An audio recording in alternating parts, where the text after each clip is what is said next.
Olá, sou Ari Protásio, um apaixonado pela vida e hoje, continuando o nosso papo à distância, trago mais um vídeo da série Você Pode, onde irei conversar com a minha amiga Helena Ribeiro. Ela é fundadora da consultoria Razão Humana. É uma história de vida inspiradora, vale muito a pena. Helena, é um grande prazer poder receber você hoje aqui no canal. Fique à vontade. Sou Helena Ribeiro, gostaria de fazer uma audiodescrição. Eu sou loira, olhos verdes, eu estou usando uma blusa preta com umas flores ramadas de verde e alguns tons de rosa, um pouco maquiada, porque afinal de contas, né? Estarei dando aí uma entrevista para o nosso querido Ari Protásio. É um prazer, Ari, estar aqui com você. Prazer é todo meu, Helena. Helena atualmente mora em Campinas. Você nasceu onde? Eu nasci em Campinas e fiquei muito pouco tempo aqui, até uns 4 anos, 5 anos mais ou menos. Meu pai tinha uma venda, não estava indo muito bem. E aí vocês foram para uma chácara. O que ele foi fazer nessa chácara? Meu tio criava porcos, né? Então Certo. Tinha uma pequena criação de porcos, galinha, aquela coisa toda, e precisava de alguém para ajudar. E meu pai, infelizmente, tinha quebrado, e meu tio falou, não, vem para cá, era irmão dele. E nós fomos para essa chácara. Você com 4 anos nessa época. Eu era muito pequenininha, nessa época eu cuidava do meu irmãozinho, né?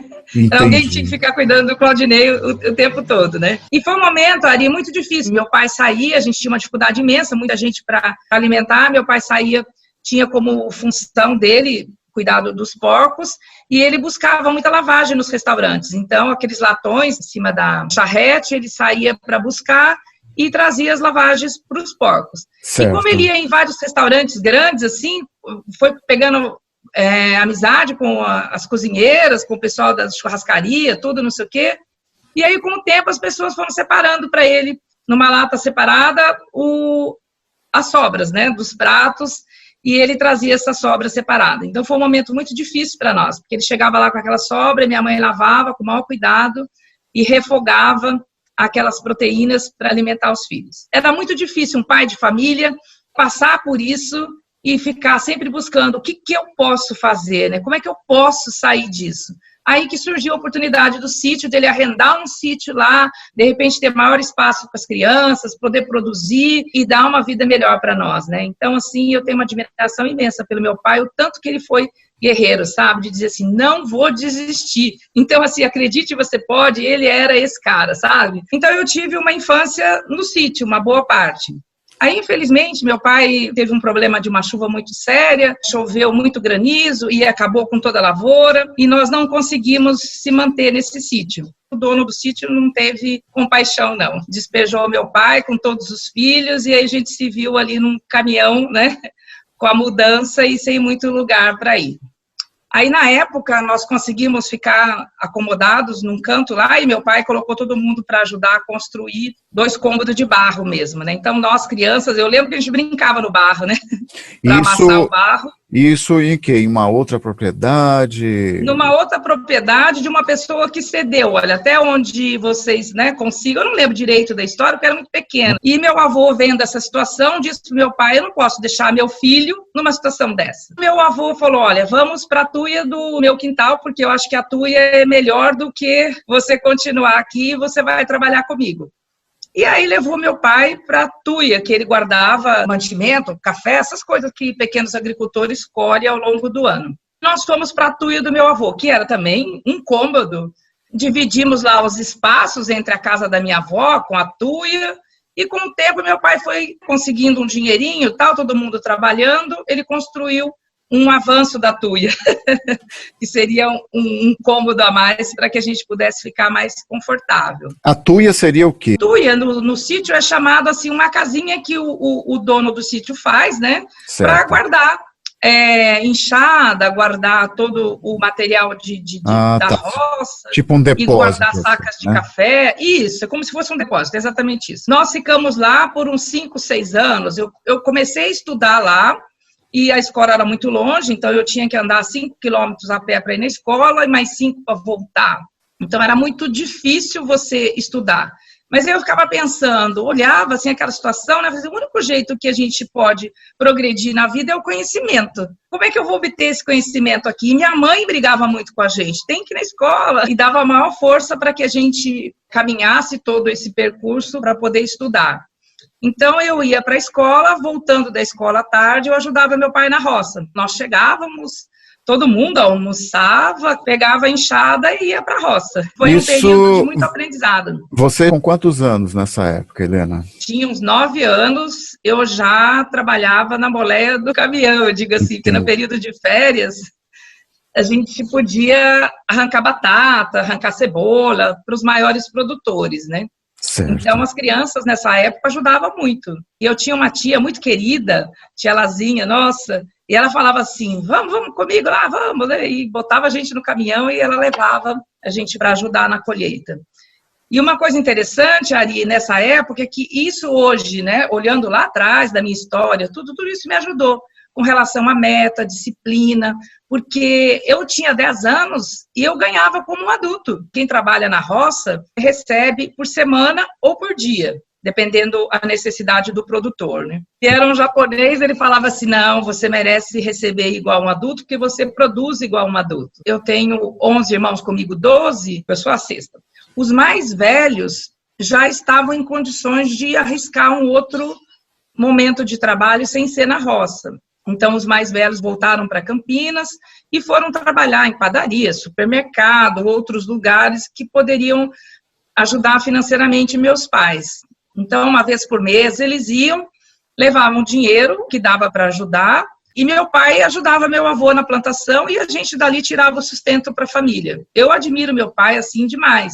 Infelizmente, ele não está mais aqui conosco, nem ele, nem minha mãe, mas foram 2 guerreiros, sabe, assim, de ensinar para a gente a importância da fé, de ensinar para a gente a importância da ética, a importância do trabalho, a importância de ser uma pessoa do bem. Então, eles viviam assim em função de que criassem os filhos de uma maneira digna, sabe? Ele não deixava, em momento nenhum, os filhos desamparados. À noite, por exemplo. O que a gente vai fazer à noite? A minha tia morava a 1 quilômetro e pouco de casa. Só ela tinha televisão, né? Então, o lazer era você andar mais 1 quilômetro à noite se quisesse assistir uma novelinha, entendeu? Entendi. Você já imaginava ter um futuro diferente de tudo aquilo?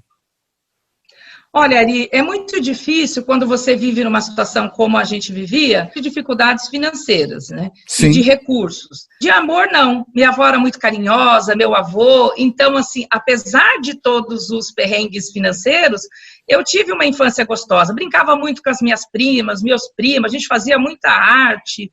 E eu era uma pessoa sempre fui uma pessoa muito sorridente, carismática, brincalhona, desde criança. E um dia, uma mulher de São Paulo, toda poderosa, que tinha uma chácara lá, visitando o sítio, passou na casa da minha avó para comprar legumes, ovos, tudo, e aí ficou me conhecendo, e eu brincando com a filha dela no quintal, ela se apaixonou por mim. Aí ela chegou para o meu pai e para minha mãe, depois num segundo momento que ela voltou, e disse assim, deixa eu levar essa moça para São Paulo, ela pode me ajudar a cuidar da minha filha, que eu preciso de uma babá para ajudar, e ela pode estudar. E quem sabe ter um futuro diferente. Aí meu pai achou aquele meio estranho no começo, minha mãe também, mas ela foi lá. Toda vez que ela ia no sítio, ficou esse namoro ali, né? Entendi. E eu fui ficando encantada com aquilo, né? Nossa, mudar para São Paulo, né? Conhecer uma cidade grande, poder estudar numa escola. E aquilo começou a despertar um sonho que eu poderia ser mais do que trabalhar só na roça. E meu pai um dia autorizou, então vai, né? E eu fui para São Paulo com essa mulher. E foi uma experiência maravilhosa, porque eu cheguei lá, aquela casa linda, sabe? Assim, né? Tinha tudo na casa, e aquele carinho todo, eu tinha um quarto meu, né? Sabe assim, a gente dividia a cama, chegamos a dormir 5 numa cama de travessado, né? Você tem um lugar onde a cama era só sua, que delícia. E apesar da saudade que eu sentia do meu pai e da minha mãe, eu conseguia ver ali que era uma oportunidade para eu conhecer outras coisas, acreditar em outras coisas. E foi muito bacana que daí na primeira semana ela já me levou numa escola, já me matriculou numa escola, sabe?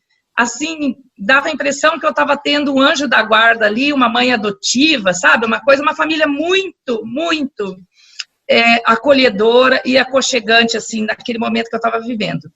Mas esse sonho durou um pouco mais de um mês.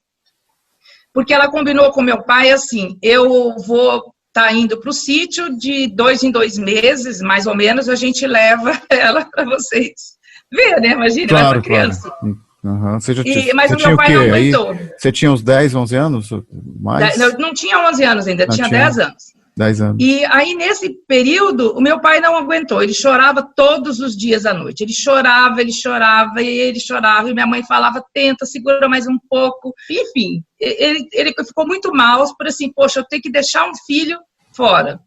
Aí a minha irmã já morava aqui, a Ivone, uma das minhas irmãs mais velhas, já morava aqui em Campinas, trabalhava, acho que no Eldorado na época, e foi visitar meu pai. Aí ele disse, não, você tem que dar um jeito de trazer a sua irmã de volta. Eu não consigo ficar sem meus filhos, né? Ela é muito pequena para ficar longe desse jeito.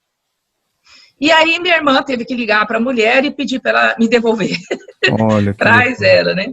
E aí eu voltei, assim, não fiquei, claro, em nenhum momento triste, porque eu também sentia muita saudade, né? Mas meu pai disse, não, se tiver que passar fome, vai passar fome juntos, né? Eu só vou deixar você sair de casa ou os meus filhos quando eles tiverem autonomia, como seus irmãos mais velhos, e puder, né, se virar sozinho. Do contrário, nós vamos continuar aqui. Então, assim, eu fiquei triste, lógico, né, porque estava tendo uma oportunidade, mas isso também despertou na minha irmã e nos meus irmãos que estavam aqui, assim, um sentimento de que, poxa, o que vai ser dos nossos irmãos se a gente não fizer alguma coisa, né? Então, tudo isso gerou um sentimento neles que era hora deles, irmãos mais velhos, fazerem de tudo para trazer a família de novo para Campinas, onde aqui a gente pudesse estudar, né, trabalhar. Se ela vai ser babá lá, pode ser babá em Campinas, né? Se o outro está trabalhando na roça aqui, pode trabalhar no supermercado ali, enfim. E aí, com muita força dos meus irmãos aqui, a minha irmã, muito guerreira na época, conseguiu, ela morava numa república, e aí disse para as meninas da república, olha, eu vou trazer meu pai para cá e vocês podem ir comigo, se vocês quiserem. Aí foi legal, né, que juntou as 3 pessoas que moravam na república com ela, 3 moças, mais a minha família, aí de 12 foi para 18, e tudo certo. Eu comecei a trabalhar como empregada doméstica, que era o que tinha para fazer na época, sem qualificação.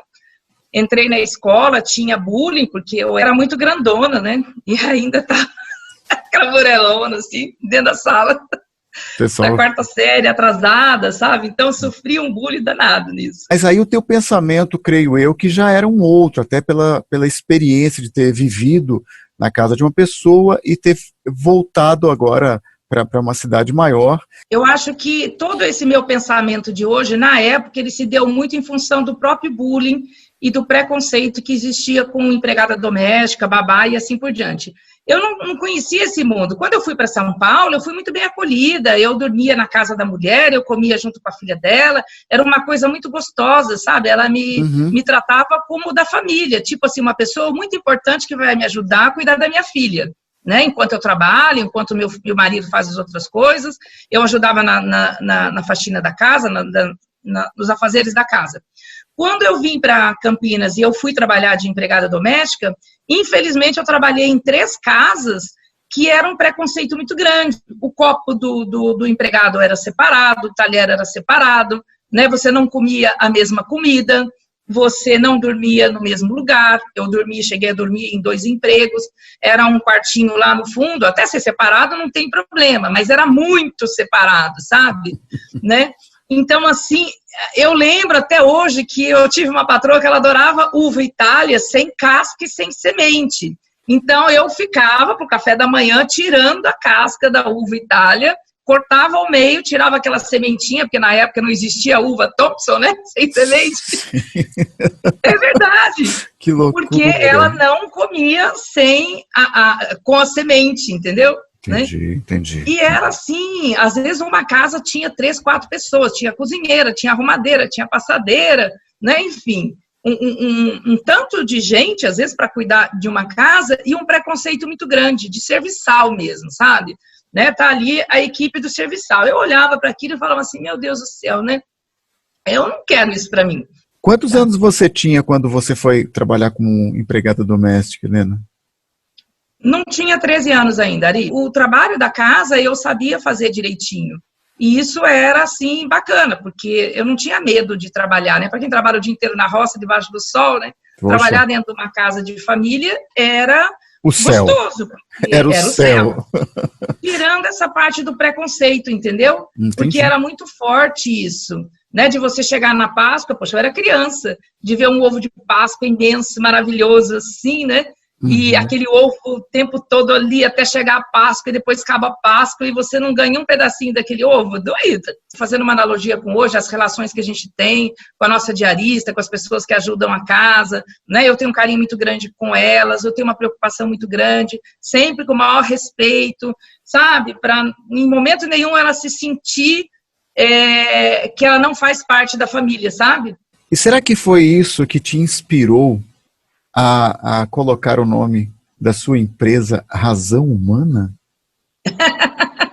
Olha, ali foi muito engraçado, porque nesse ciclo de empregada doméstica, eu fui trabalhar numa casa que era diferente. Eu tive esse mesmo acolhimento. Eu tinha uma pessoa muito bacana, a dona Maria Alice, uma pessoa maravilhosa, que me ajudou muito. E ela falava assim, não é assim não, é assim que faz, me ensinou a cozinhar coisas melhores, né, porque a comida na minha casa sempre foi uma comida muito limitada, muito básica. Então, certo. Ela me ensinou bastante coisa, e ela tinha uma lojinha na frente da casa dela, né, era uma casa de esquina, e ela tinha uma loja de roupas na frente da casa. Aí ela disse assim... Quando eu terminava o serviço, eu ia lá e perguntava, posso ajudar a senhora na loja? Né? Quer que eu dobro todas essas coisas, tudo? Aí comecei a ajudar ela na loja. Aí eu fui dobrando, arrumando, tal, e vinha um cliente, eu sorria, tal. E devagarzinho, pegava o movimento na loja, ela chamava lá, vem me ajudar aqui na loja. E eu ia, ajudava ela na loja, tal. Em 3 meses que eu estava trabalhando lá, eu já ajudava ela bastante na loja. E aí eu falava, bom, como é que eu vou sair da cozinha, né, da casa para trabalhar na loja? A minha ideia era migrar isso. Mas aí eu falei, também não é loja que eu quero trabalhar. Eu quero trabalhar, ter uma carreira profissional. Tinha na esquina debaixo da casa dela, tinha uma escola de datilografia. Aí eu falei, bom, se eu fizer a datilografia, eu me qualificar, principalmente com a máquina elétrica, na época era um grande diferencial. Seria hoje um profissional que domina aí a informática. E você continuava estudando nessa época? Eu continuava estudando. Ah, tá. Só que daí eu estudava à noite. Tá, perfeito. E aí você trabalhava durante o dia e estudava à noite. Foi para datilografia. Aí, só que na época era assim, você pegava o seu salário e dava inteirinho na mão da minha mãe, né? Minha mãe era grande financeira, né? Tá, perfeito. E depois ela dividia, ó, esse pode ficar para você. Então, eu não podia tomar a decisão de fazer um curso sozinha, porque eu dependia do salário para pagar o curso. Aí, cheguei para essa minha patroa e disse para ela, olha, eu queria muito fazer um curso de datilografia, porque eu não quero ser empregada doméstica para o resto da vida. Eu posso ser a sua melhor empregada, enquanto eu não tiver uma qualificação melhor. Claro. O dia que eu tiver essa qualificação, eu vou buscar novos desafios. Aí, eu disse qualquer coisa para ela, assim, eu não sei o que eu quero ser ainda, né? Mas eu tenho certeza que eu vou ser a melhor funcionária enquanto funcionária até eu poder abrir minha empresa. Aí ela disse, mas o que você quer ter de empresa? Eu falei, não sei, né? Talvez uma loja, porque ela tinha uma loja, né? Talvez alguma coisa, não sei o quê. Mas desde que eu consiga ganhar mais dinheiro e possa ajudar a minha família, meus pais, ajudar a cuidar dos meus irmãos. Aí ela falou assim, poxa, engraçado, você quer fazer um curso de datilografia, tá falando todo o seu sonho, então na hora que você tiver tudo isso, você vai me abandonar? Eu falei, não é bem abandonar, né, mas eu vou buscar novos desafios. Ela perguntou, e o que você precisa?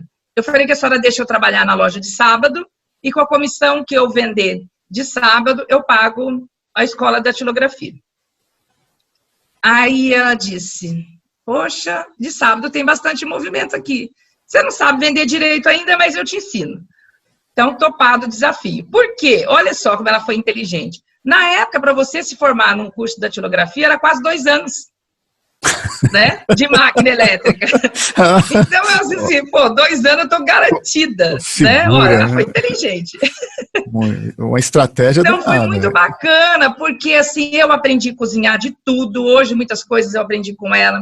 eu aprendi controle de estoque, eu aprendi fazer tudo numa loja, enfim, e aqui na máquina elétrica. 1 ano e pouco, estava formada na máquina elétrica, e o meu primeiro emprego foi na loja Zelig, que era a maior loja de departamento que tinha, porque eu tinha o quê? Toda a experiência de uma loja, entendeu? Mas aí você estava com o quê? Com 15 anos? Aí eu já estava com 15 anos. Só que aí também não era a loja que eu queria trabalhar, né? Porque a loja eu já tinha trabalhado quase 2 anos. Tá, perfeito. A loja foi um trampolim, porque na época você tinha que fazer o currículo e sair batendo em porta, né? Perfeito. Posso deixar meu currículo? Posso deixar meu currículo? Né? Não era nem currículo na época. Posso fazer uma ficha? Uhum. Aí se a pessoa estava precisando, dava uma fichinha para você lá e você preenchia a ficha. Então, certo. quando eu fui para a Hering, era a maior loja de departamento que tinha na Francisco Glicério, aqui em Campinas, uma loja muito grande. Então, lá eu sabia tudo, controle de estoque, tudo. Já entrei, né, com um grande diferencial aí por conhecer bastante coisa na loja. Mas na hora do almoço, eu pegava aquela avenida lá e ia de porta em porta. Posso fazer uma ficha? Aí eu olhava aqueles escritórios bonitos assim, né? Acho que é aqui que eu quero ser, né? Uhum. E assim foi, sabe? Acho que ali eu comecei a criar meus sonhos. De entrar num lugar bonito, todo vidrado, assim, aquela coisa linda, aquelas mesas lindas. Eu falava assim, nossa, né? Pessoa eu trabalhando aqui. Aí perguntava, posso fazer uma ficha? A pessoa falava, o que você sabe fazer? Eu falei, eu sei datilografar na máquina elétrica sem olhar.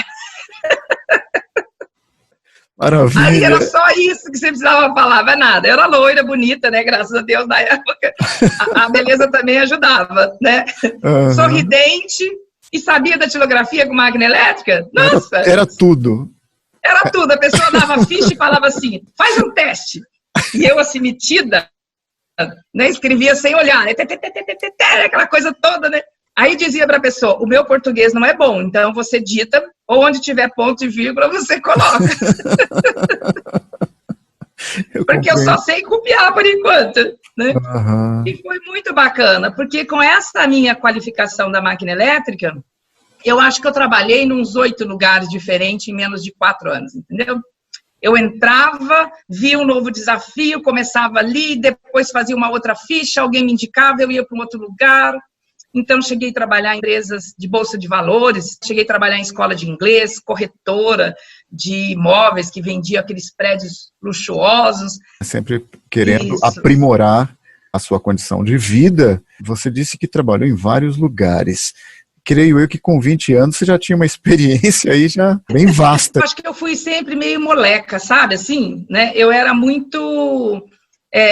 afoita por aprender as coisas, por fazer as coisas, e a falta de recurso era uma coisa constante, porque meus pais, eu tinha irmãos menores, eu tenho um irmãozinho com síndrome de Down, ele é o caçula, e ele foi um grande aprendizado na nossa família.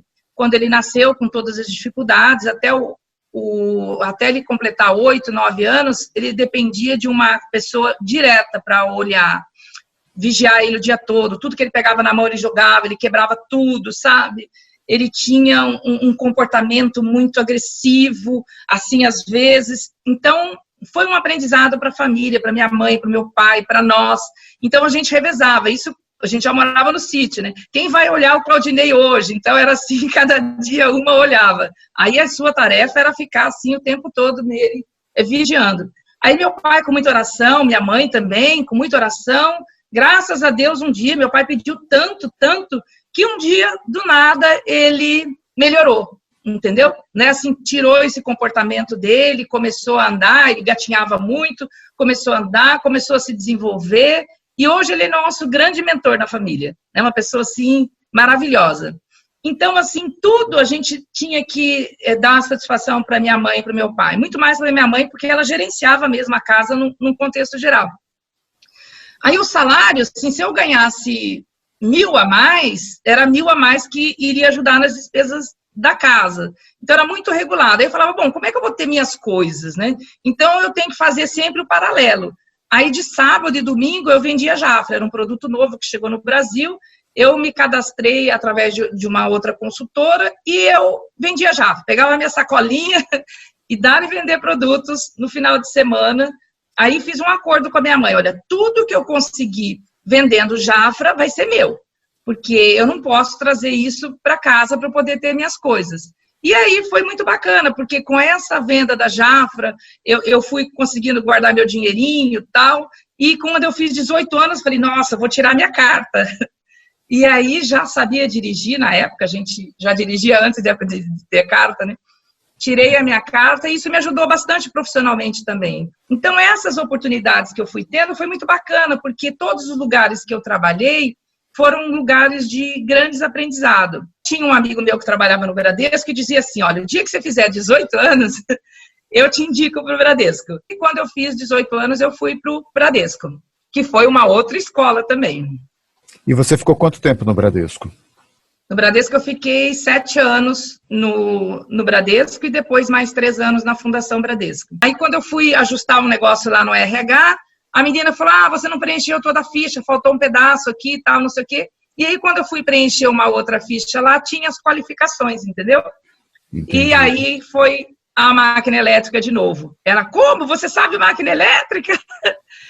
Aí me deu um teste, na hora já saí de moça Bradesco e já fui trabalhar, na época era Fundo 157, ações, que era um lugar que dependia muito de digitação, sabe? Você precisava fazer muitos memorandos para São Paulo, tudo.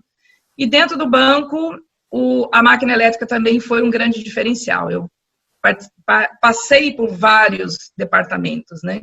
Então, foi um grande aprendizado também. Entrei como moça Bradesco e saí como subgerente. E depois dessa época, você saiu da Fundação Bradesco. E qual foi o próximo passo? Aí eu fui me aventurar numa outra área. Comecei a trabalhar na área comercial, tive uma carreira executiva maravilhosa durante 10 anos. Comecei como vendedora, passei para supervisora, depois como gerente de unidade, depois 2 unidades, enfim. Em que segmento? Então, na época, era informações cadastrais. Okay. Chamava SCI a empresa. Então, era uma empresa nova, com conceito de informações cadastrais para ajudar as empresas a venderem faturado de uma maneira diferenciada do mercado, que na época só tinha associação comercial, que era o SPC, né? O Serasa, que trabalhava com informações só negativas, e o SCI, que trabalhava com as informações negativas e positivas. Tinha um score do cliente, era o nosso grande diferencial. E onde entra a razão humana em tudo isso? Eu já tinha na minha cabeça, assim, se eu for demitida, o que eu vou fazer? Então quais são as qualificações da Helena? Bom, sou boa na parte comercial, me desenvolvi muito bem, então legal, tenho essa habilidade de vender. Tenho bastante conhecimento na área de treinamento e desenvolvimento, porque fiquei imersa nisso. Tenho bastante conhecimento administrativo também, porque trabalhei no banco e os outros lugares todos que eu trabalhei, né? Então, somando tudo isso, eu falei, poxa, eu acho que eu posso montar uma consultoria. Então, 3 anos antes de eu sair da empresa, eu já pensei, vou montar a minha consultoria e vou trabalhar com treinamento e desenvolvimento. Graças a Deus, eu tive uma carreira muito bacana, consegui várias coisas ao longo dessa vida, pude dar uma condição melhor para os meus pais, né? Porque ajudar financeiramente já não tinha esse problema. E hoje, qual que é o grande objetivo da razão humana? É de se especializar na metodologia vivencial, nas dinâmicas, nos jogos, numa experiência. Então, hoje a gente trabalha com dinâmica gastronômica, eu faço experiência com gastronomia, experiência com música, N experiências. Às vezes o cliente liga, não sei bem direito o que eu quero, a gente faz um briefing bacana e em cima do briefing a gente vai ver que experiência a gente pode levar para aquela equipe e que a gente possa trazer um melhor resultado para a empresa. Helena, como é que surgiu o nome Razão Humana? Tem tudo a ver com a Helena Ribeiro, porque eu já usava um logo estilizado de Helena Ribeiro, que o inverso é RH. E como a razão sempre foi algo que eu deixava um pouco de lado, né, nesse momento que eu fiquei muito emoção, então acho que combina muito comigo hoje, porque eu me tornei uma pessoa muito mais racional do que emocional. E nesse ano, você está completando aí 20 anos de empresa, né? Então, Ari, foi engraçado, né, porque há 10 anos atrás eu vendi minha casa, morava numa casa super confortável, resolvi investir na empresa, comprei um belo escritório, uma cobertura, e aquela coisa toda, né? Então, assim, de 10 em 10 anos tem uma mudança aí, e muito bacana, agora rumo aos 20 anos. E no começo do ano a gente fez um brindezinho aqui, que ao longo chama Resolvite, não sei se dá para ver aqui. É uma caixinha, aliás, um potezinho que está cheio de chocolate M&M. Certo. E ao longo desses 20 anos eu fiz muitos eventos para o cliente onde eu usava esse brinde aqui como mimo. Porque ele vai a uma receita, tipo receita de médico, sabe? Falando da importância do relacionamento familiar, do trabalho em equipe. Então é uma bula de remédio adaptada aí para uma analogia, como a gente trabalhava muito com Dynamics, com essa coisa lúdica, então ele combinava. Aí eu falei, poxa, 20 anos eu vou fazer para a Razão Humana, vou premiar principalmente os jornalistas, porque ao longo desses anos eu tenho dado bastante entrevistas, né? Graças a Deus a Razão Humana se posicionou no mercado muito bacana, então eu falei, eu quero celebrar com algumas pessoas. Quais são aí as expectativas pós-pandemia para a Razão Humana? Pós-pandemia, eu posso dizer que a gente está em stand-by, vamos dizer assim, né? Porque a primeira preocupação aí nesse momento é a gente superar tudo isso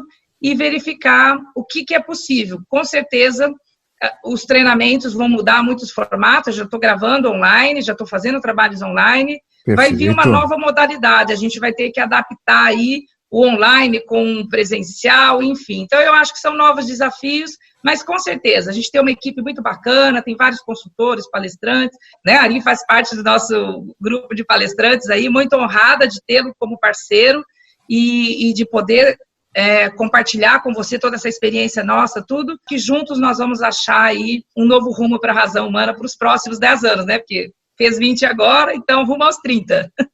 Se Deus quiser. Tanta gente está triste, está meio sem perspectiva, você vê tantas pessoas falando aí da ansiedade, da depressão. Eu queria muito que você deixasse uma mensagem para essas pessoas. Olha, Ari, eu sempre fui uma pessoa muito otimista, tanto que eu lancei um livro, né, de coautoria, O Poder do Otimismo. Fiquei muito feliz quando eu recebi esse convite, porque eu pude escrever um pouquinho aquilo que eu vivenciei ao longo da minha vida.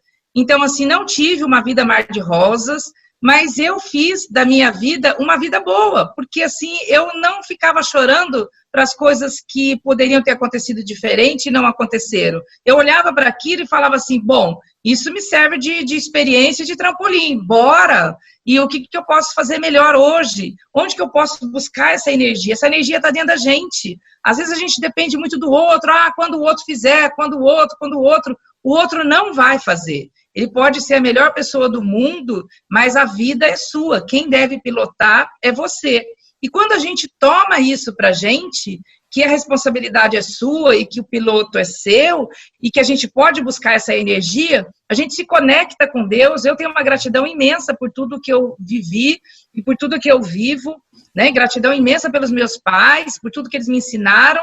E tenho uma fé em Deus, que eu posso me conectar e dizer assim, Senhor, me ajuda. Às vezes você está sorrindo por fora e está doendo por dentro, mas não adianta. Aquele momento você precisa trazer o melhor de si.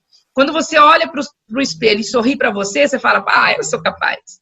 Então, o meu sorriso é minha marca pessoal. Às vezes a pessoa fala assim, mas você acorda feliz? Eu acordo feliz. Eu posso acordar rindo, eu posso acordar chorando. Quando você chora, você vai trazendo um negócio interno, vai levando aquilo para dentro e vai prejudicando. Então, uma dica para todo mundo que está nos assistindo, eu adorei quando eu conheci o Ari, porque o Ari tem uma energia maravilhosa. Gente, olha quanta dificuldade, eu enxergo, sabe? Eu tenho uma facilidade de locomoção e eu vou para onde eu quero, isso facilita. O Ari faz tudo que eu faço e muito mais do que eu faço sem enxergar. Olha só a coisa maravilhosa, né? Porque para ele não foi uma limitação isso. Então, ele, dentro da limitação dele, ele faz muito mais coisas do que eu faço. Tem um estúdio, grava, ele vai editar esse vídeo, olha que maravilha, né? Então, são coisas que eu fiquei procrastinando, eu vou fazer. Então, tira a bunda da cadeira, toma atitude de fazer o diferente hoje. Uma coisa que o Ari fala no livro dele, que é maravilhoso, quem não leu ainda tem que ler, acredite, você pode, né, Ari? O livro dele, ele dá várias dicas, o livro todo, mas uma coisa que ele fala é a gente não querer ter 50 mil propósitos ao mesmo tempo. Fracione as suas metas, crie o seu propósito, foca naquilo e busca o resultado. Quando você foca, facilita. Às vezes, Ari, eu dou uma dispersa, sabe? Dou uma voada e quando vê eu tô com 20 mil coisas ao mesmo tempo. Não, foca. Então, eu acho que essa quarentena está servindo para isso, sabe? Para eu olhar e falar assim, bom, Helena, você tem que focar. Vai doer? Vai doer. Né? Quanto vai doer? Não sei ainda. Mas, em algum momento, você vai ter que mudar.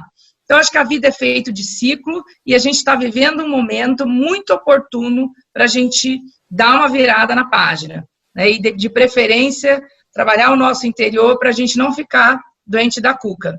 Porque eu acho que o pior dessa pandemia é se a gente não cuidar da cuca.